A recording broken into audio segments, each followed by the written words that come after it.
Hello people, welcome back to the channel. Don't forget to like, share, comment and subscribe to the propaganda machine. This is a game week 12 Premier League preview, and as we do, we always start with the Gunners. Arsenal take on Nottingham Forest this weekend, and this is a game that could almost certainly put an end to Arsenal's title hopes. Anything but 3 points moving forward is going to be fatal for the Gunners, as we currently have a 9 point gap between us and Liverpool. So some injury news. Ben White, he's ruled out for the next couple months. Kieran Tierney has been pictured back in training. Tomiyasu, he won't be fit for the next couple weeks. Calafiori is also back in training and he should be available for selection for this game. So should Saka and Trossard. So majority of the squad are fit. You could only really say it's Ben White that is missing. But my lineup for this game is David Raya in goal, Yuri and Timber right back, Gabriel and Saliba in the middle, Calafiori on the left, Declan Rice, Thomas Partey and Martin Odegaard in the midfield with Saka, Havertz and Martinelli.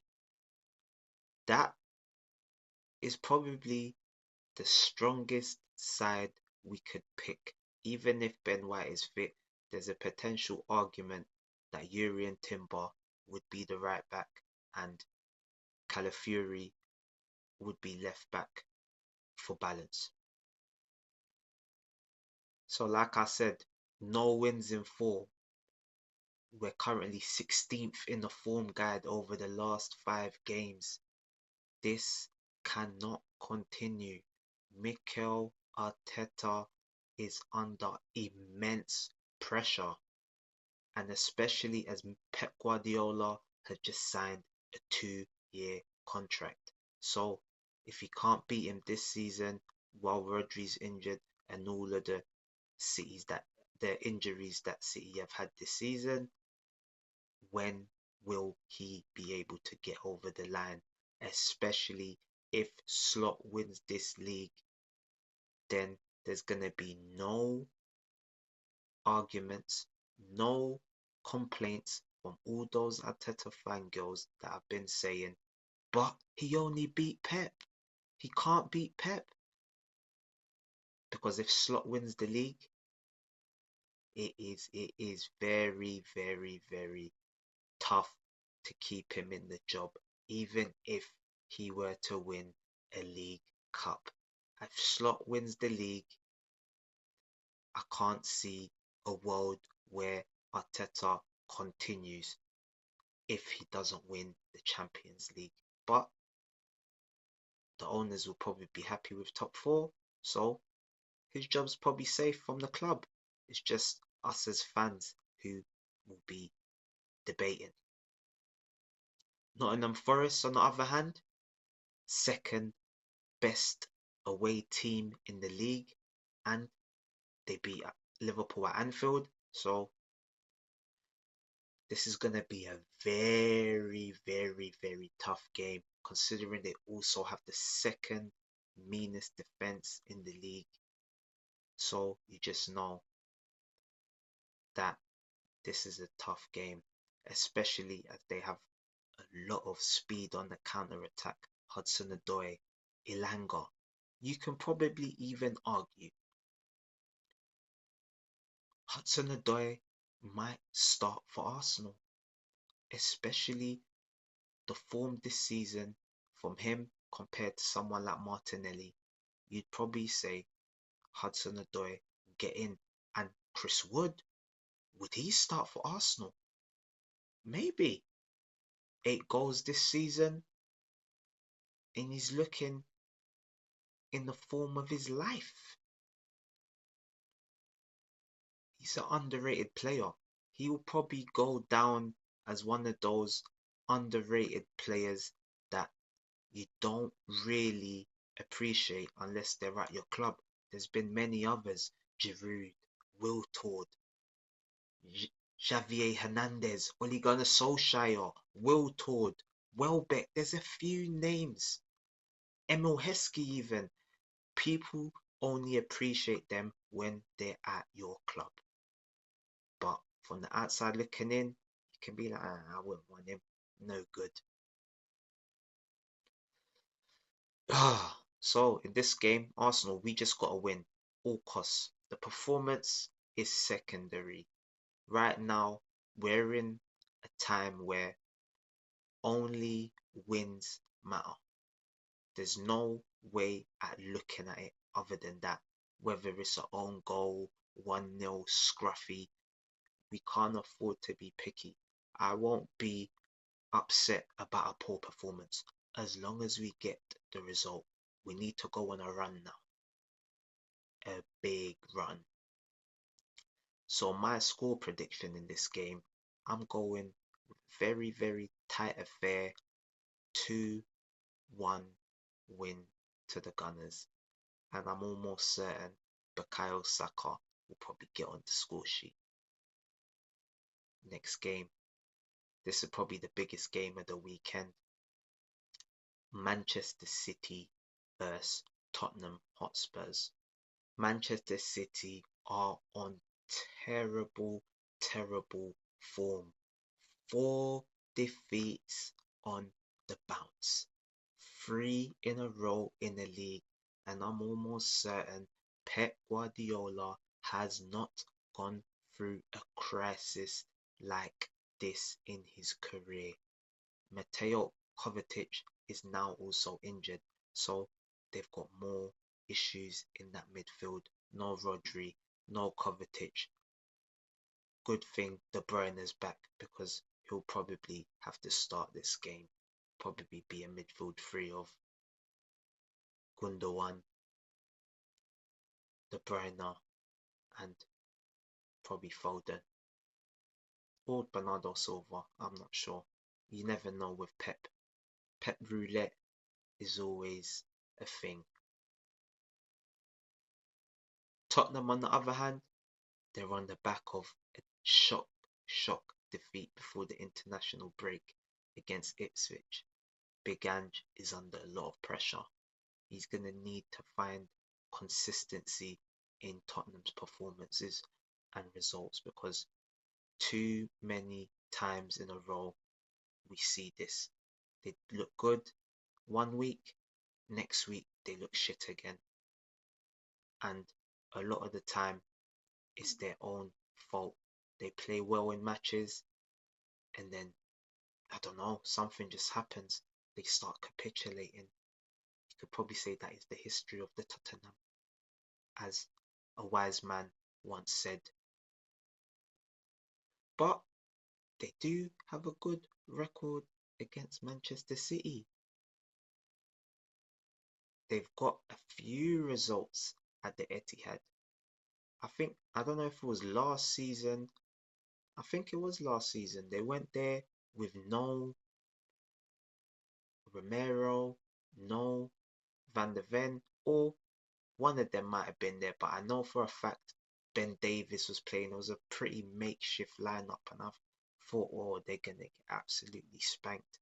And they managed to get a result. I think it was 3-3 draw. So, if anyone can inflict defeat and further misery on Man City, it is Tottenham. This is probably not the team that Man City want to face, but at the same time, it probably is because we know what Tottenham are going to do. High line for life. And you give Erling Haaland space to run in behind, regardless if Van der Ven's fit for this game, it's going to be a lot of trouble. So, with all that being said, my score prediction in this game, I'm going with 4-2 to Manchester City. Pep Guardiola's new deal is probably going to give the players a boost. Will City go on a run now? Previously, when the charges were announced, they went on a run, pipped Arsenal to the league. Will this Guardiola new deal give them that boost to make them go on a convincing run and pick up good results? Who knows? They've also just lost their court case, so we will see. Next game, Southampton versus Liverpool. This game, I think most of us think is pretty straightforward. There's not many people that will back against Liverpool. They are on a magnificent run this season. 9 wins, 1 draw, and 1 loss. They're running away with the league. When will it stop? The question to that, well, the answer to that is probably not against Southampton. This is probably the perfect game to come back from the international break with. Football, stranger things have happened, but for me, I can't see anything but a Liverpool win, especially if Southampton try to play out from the back. That's going to cost them dearly in this game. If they stick to that approach, they're probably going to get picked off and concede at least 2 goals via playing out from the back. So I can only see a Liverpool win. Salah, outstanding this season. He's probably been the best player in the Premier League this season, I'd say. And I'm expecting probably a goal and assist from him. You probably want him in your fantasy team. I'm going with a 3-1 win to Liverpool. I think they might concede. Southampton might even get the first goal. But how do you stop that Liverpool front line from scoring? It's only been done once this season, and that was Nottingham Forest. But that just looks like a blip and an anomaly. Next game, Ipswich versus Manchester United. Ruben Almiron, he's through the door. This is going to be his first game in charge. I'm very, very interested to see what his first lineup is. Whether he sticks with 4 at the back or he switches to 3 at the back mid-season. I'm very interested to see how Man United look now that Ten Hag's gone. We've seen them pick up results. I think it's 3 wins and a draw under Ruud van Nistelrooy. So you'd expect Man United to have a little bounce, everyone to play for the new manager and try and make an impression. Ipswich, on the other hand, it's been a tough old season for them.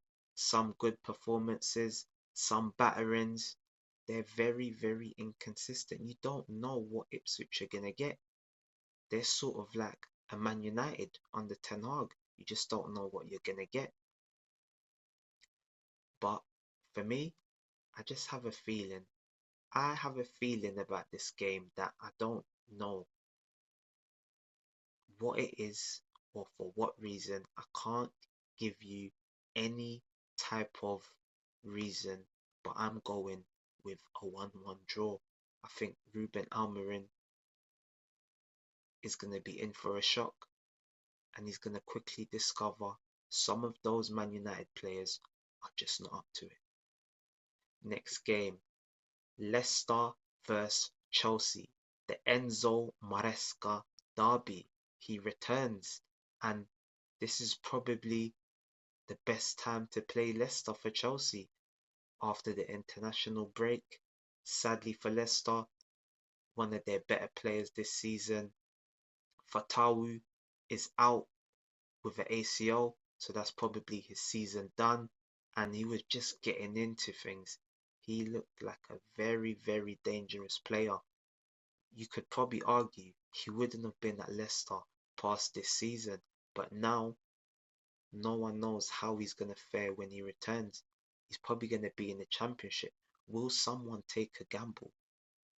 Because I can only see Leicester getting relegated from this point onwards.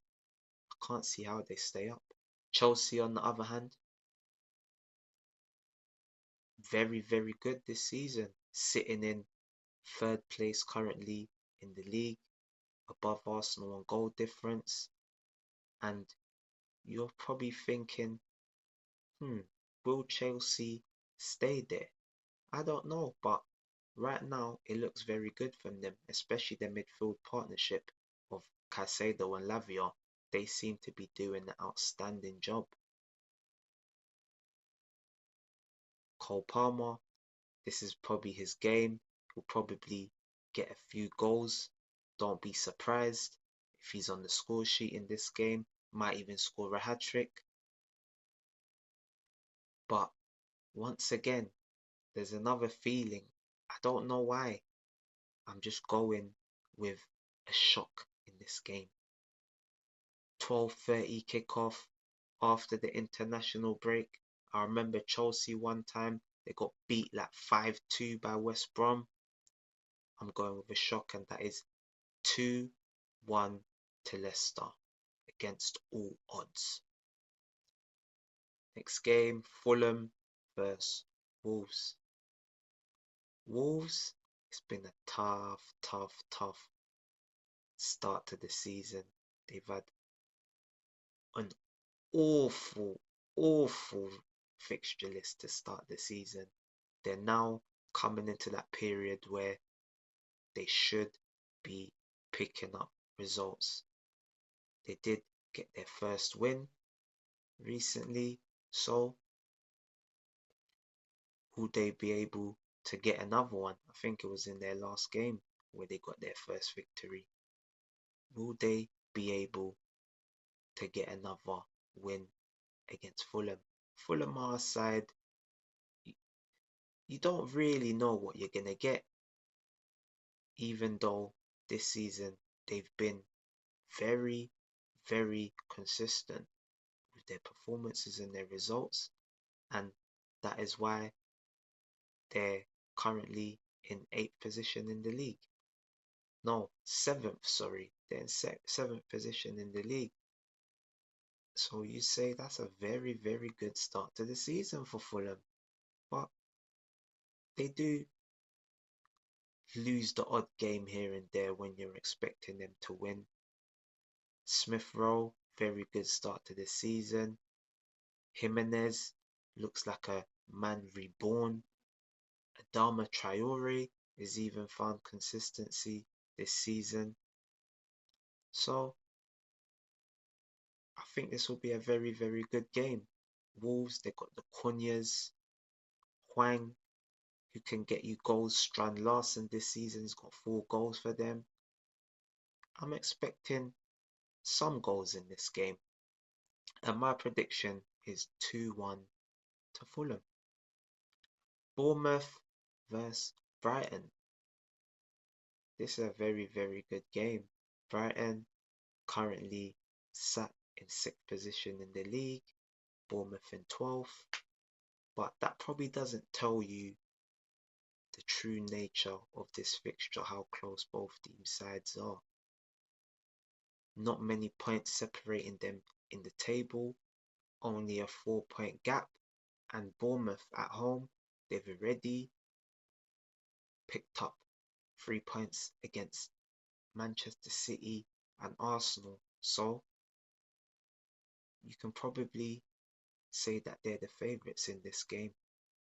Brighton, on the other hand, good start to the season.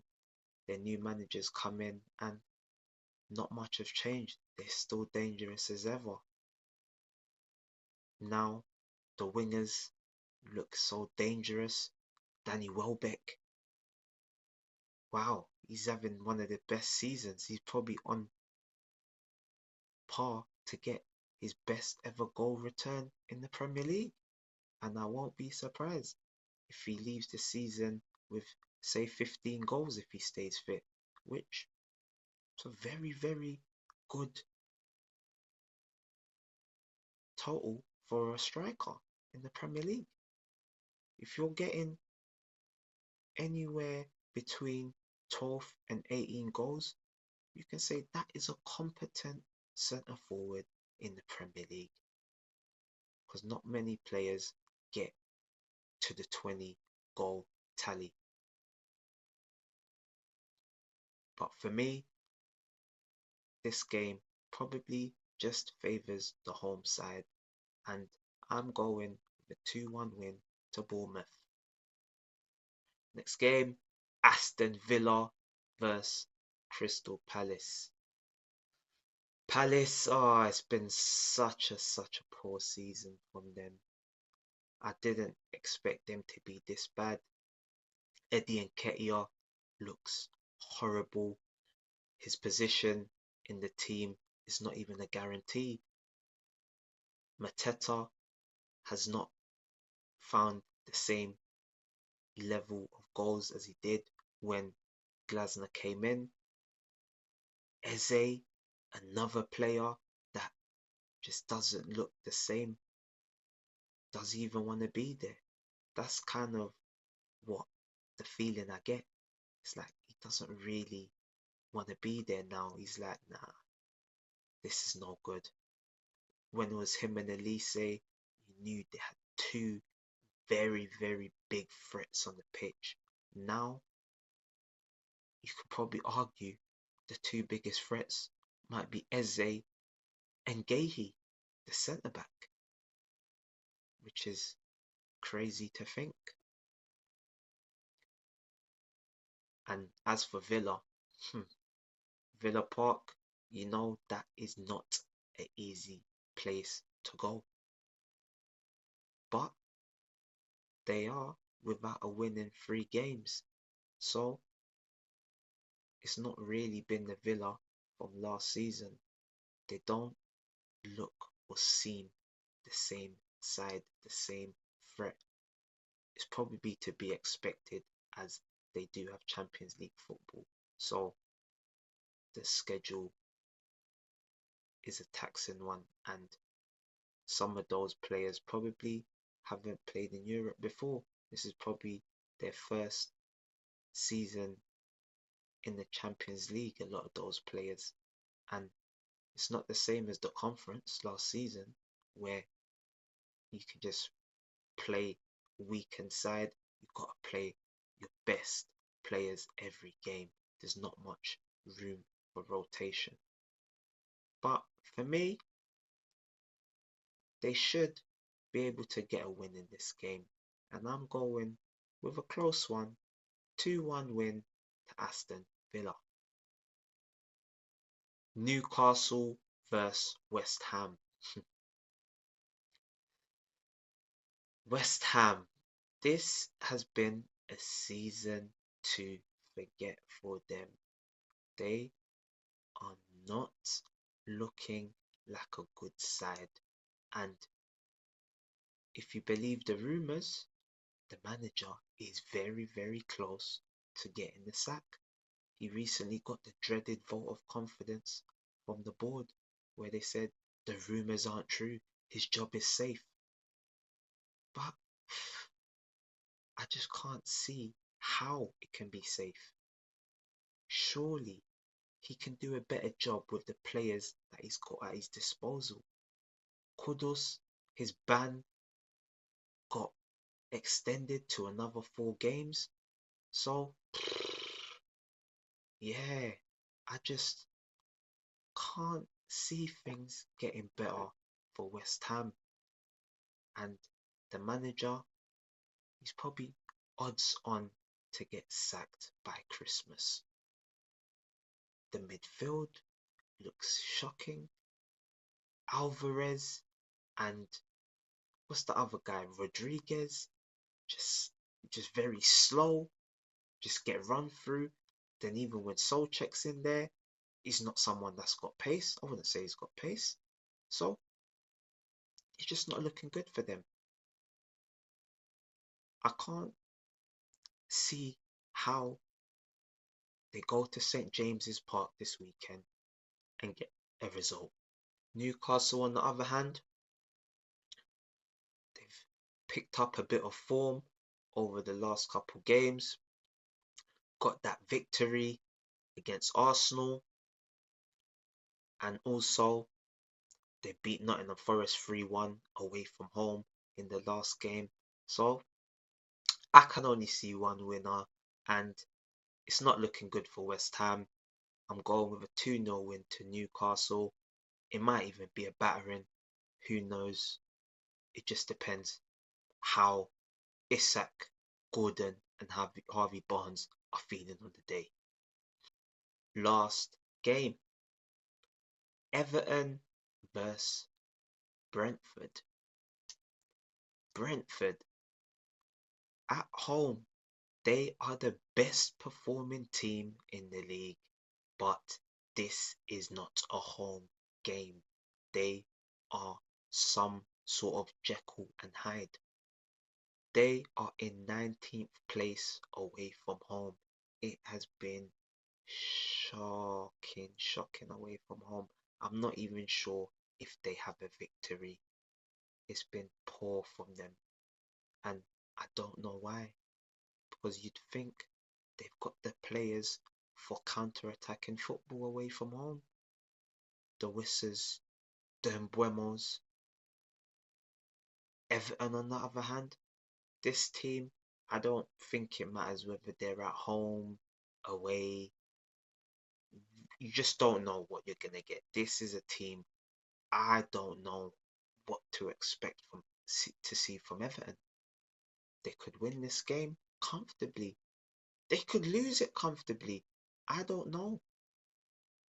Dominic Calvert-Lewin, will he start, or has Beto taken that place? I don't know.